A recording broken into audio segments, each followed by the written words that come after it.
Why do you seem so scared? All I wanted to do was play with you.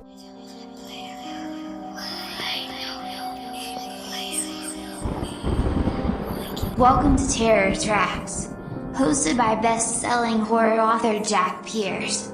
We publish new episodes every Monday at 2 a.m. EST. Go to terrortracks.com/shop if you would like to support the show, and follow us on social media at terrortracks.com/follow. Enjoy the show.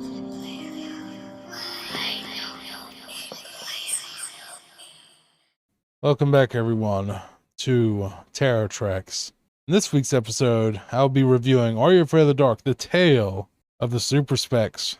But before we get into that, as always, we must return to Norcastle for the next installment of Under a Morning Star. In this episode, we return to the center of town for an episode that I'd like to call Good Night, Charlie. I will see you in a moment.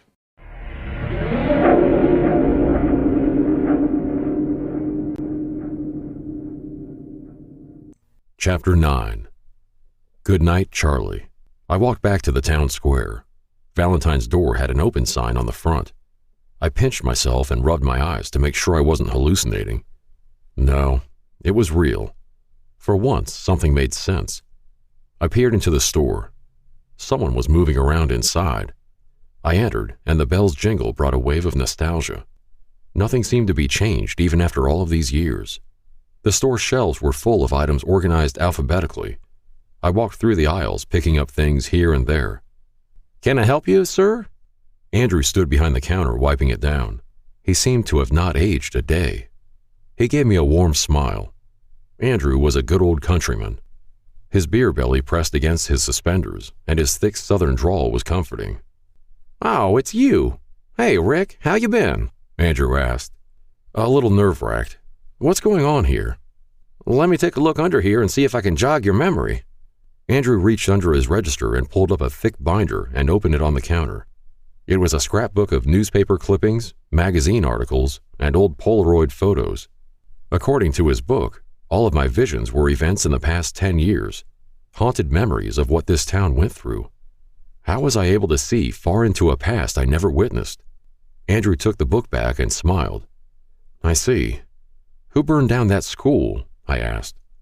"If I had to hazard a guess, it would have been one of those kids. They were always rambunctious. That day, I remember hearing some kind of explosion going off back there. Sounded like firecrackers or a bottle rocket. I figured it was kids being kids. Probably an accident," he said. "Did you know that the principal up there was a pedo?" "Principal Hurley?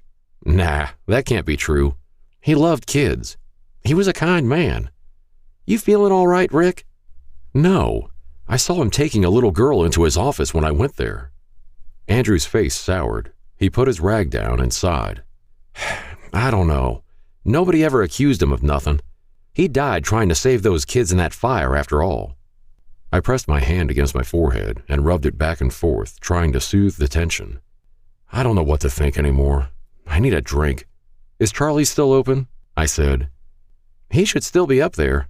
I go by once in a while after work to speak to him." "All right, before I forget, how's Elaine?" Andrew's eyes narrowed and his head slumped. His smile melted away. "Elaine died in that fire, too. She was one of the first to go inside," Andrew said. "I'm sorry. I had no idea. I'll come back by after I talk to Charlie." Andrew put his hand over his eyes and nodded. I patted his shoulder and he sobbed. I took the folder and walked out of the shop, hearing the bell ring behind me. I scanned the road in both directions, looking for the old tavern. It was around a block down from Andrew's. As I walked toward Charlie's, I heard a bang. It sounded like a gunshot.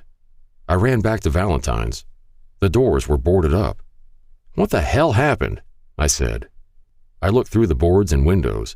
The floors were smashed, and the ceiling had caved in on the shop. The sign on the door at Charlie's Tavern said open, with store hours saying it closed around midnight. I heard the doorbell ring and found the place was completely empty. The TVs were only showing static. The bar stool's leather hung there like pieces of filleted meat. I sat at the bar and looked around at all the liquor on the wall. "Hey, Charlie, come give me a whiskey, will you?" No reply. "Hey, Charlie, you there?" Yeah, give me a minute. I'll be right out. Charlie walked out. His messy hair went in every direction, and his face looked drained. He stumbled up behind the bar and sat down on a stool. You feeling all right? I asked. Yeah, never been better. What do you want? Give me a shot of whiskey. Looks like you've had quite a few, pal. Charlie laughed. It's not like it's going bad or anything. You're not wrong about that. Now, I have some questions about what's been going on here. Sure, whatever. First, how did you survive the murders? Nobody wants to kill the town drunk. Hell, I might be dead. I haven't checked in a while. I snapped my fingers in front of his face. Focus for me. I need some answers. Yeah, sure. All right. Can I use one of my lifelines? Charlie was barely able to stand. He reached below the counter and brought up a steak knife. Charlie, put that down. Now, I said, drawing my gun. You never cared about good old Uncle Charlie, did you, Rick? What the hell are you talking about? Charlie walked toward me with the knife, slashing at me. I withdrew backward with each slash. Charlie, stop, or I'm going to have to put you down. Charlie laughed and stumbled. You can't kill me. Only I can kill me. He plunged the knife deep into his jugular. He collapsed and bled out on the floor, gagging. No, shit, I said, dropping to the floor trying to cover his wound. Charlie convulsed and coughed up blood, looking into my eyes as he turned pale black. Stay with me, I said, grabbing my phone to call 911. Before I could even dial the first number, he was gone. His body went limp and he faded away. The store changed around me. It was empty, destroyed, and charred black. I looked at the end of the bar to see Star sitting there drinking a blue drink through a straw. I sat next to her and grabbed a bottle of bourbon. I poured myself a shot and threw it back, feeling the burn all the way down my throat and chest. Star smiled and giggled. I grabbed another shot glass and poured 2 shots. If you're going to stalk me, at least have a drink with me. Have some of this, not that frilly umbrella drink bullshit, I said. Star snickered and took the shot effortlessly. I'm impressed. A girl your size taking a shot like that. Bet you were fun at those parties in that outfit, I said. Star smiled. You have no idea. Well, I didn't think wraiths drank. Figured it would go right through you. Star glared at me with those big green eyes. Who the hell are you calling a wraith? She yelled. Well, I figured since you were the only person alive in this town, you were a wraith, like that white-faced guy. I'm not a wraith or a ghost. You think you are the only person who got called back here? What brought you back here? Star looked away and muttered. I'm looking for someone. I can't get him out of my head. Yeah, that puppy love. You're still young, though. I turned 29 last month. You should let him go, I said. You would know a lot about that, wouldn't you? Look now, I didn't come here looking for a piece of ass or some girl I lost. Star looked down at the bar. Her eyes welled up with tears. I felt bad for her. I could be a real prick sometimes. Tact wasn't my strongest quality. She was only trying to help, after all. Hey, I said, putting my hand on her shoulder. I'm sorry. I didn't mean to upset you. It's gonna be all right. I gotta go find out what's going on here. She nodded. I patted her on the shoulder and left the bar. I looked behind, and Charlie's doors were boarded up. Star was gone. Well, of course. Why not? This keeps happening. Why should I even be surprised at this point? I yelled, slamming my fist into the boards. The courthouse still remained. Maybe I could sift through the records again and see what's really going on here.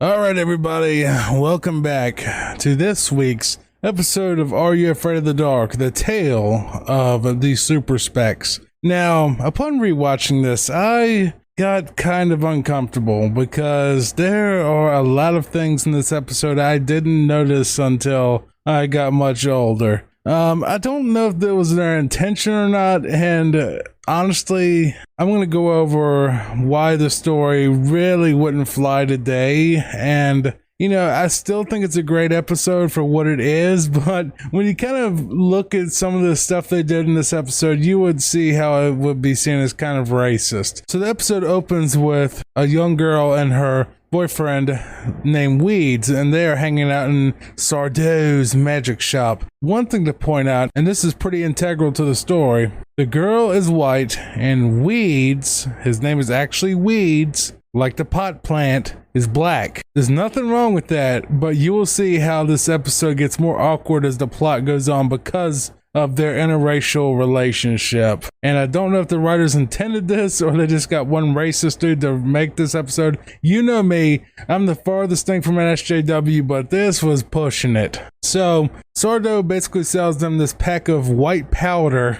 Go figure, a guy named Weeds, who's black, just got a sack of white powder from a guy named Sardou. Magic white powder. What do you think it is? Anyway, so Weeds takes these glasses that are like these weird sort of x-ray looking glasses and pours a little bit of his quote unquote white magic powder, whatever they call it. I don't think they even named it in the show. And all of a sudden, when his girlfriend puts on the glasses, she can see into another dimension that's full of black people. On top of that, they are all head to toe dressed in niqabs, which is, the full headdress and full body black thing of clothing that the Muslims wear. So you kind of got two right there. You got a niqab and they're also black people. So Weeds goes to school and he puts his magic powder, the cocaine or whatever, in some girl's yogurt cup, and then it makes her voice get really high pitched like a chipmunk. Now, this is also telling me that it's cocaine, because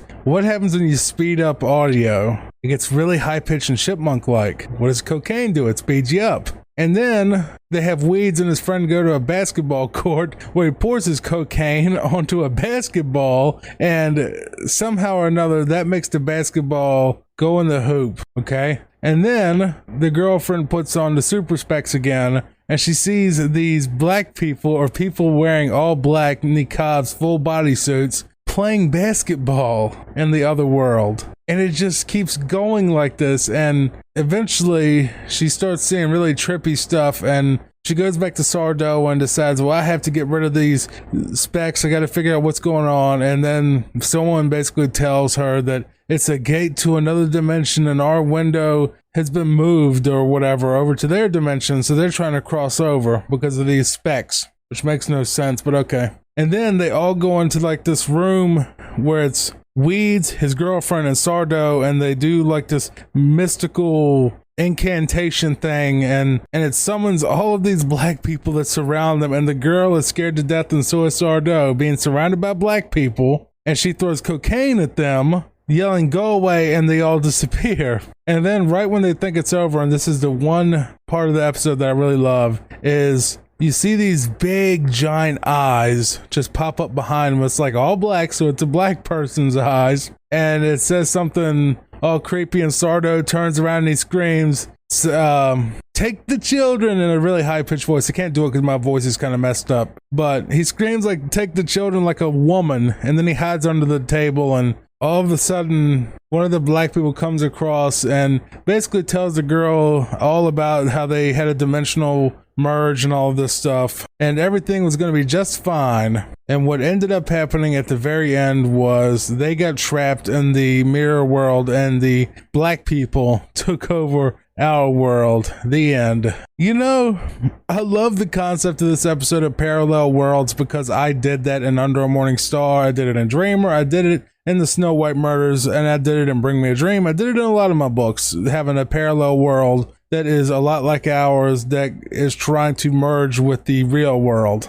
And I'm not an SJW at all, and I'm not offended at all, but it's sort of like, I used to love this episode and think it's one of the best episodes ever until I really started just seeing things like that. Not saying it's a bad episode by any means, but it's a lot different than what I remember. I'm going to give it a 7 out of 10. I think it's a great episode if you can look past all of the wide open racist imagery that's in this entire episode. If you can look at it just as an Are You Afraid of the Dark episode, it's a solid 7. It's a great episode, but Jesus, it was really, really just obvious. I hope you enjoyed this episode. Please, if you would, follow the channel wherever you're listening and leave a review if that's an option wherever you are. Share a link out there and let people hear that this show exists, and I hope you have a wonderful weekend. I will see you next time. Same place, same time, every Friday night,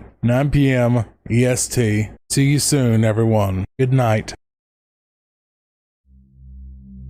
Thanks for listening. If you'd like to follow us, go to terrortracks.com/follow. Also, please check out our Patreon, where you can get cool merch, writing lessons, and other awesome rewards starting at $5 a month at patreon.com/terrortracks. See you next week. Goodbye for now.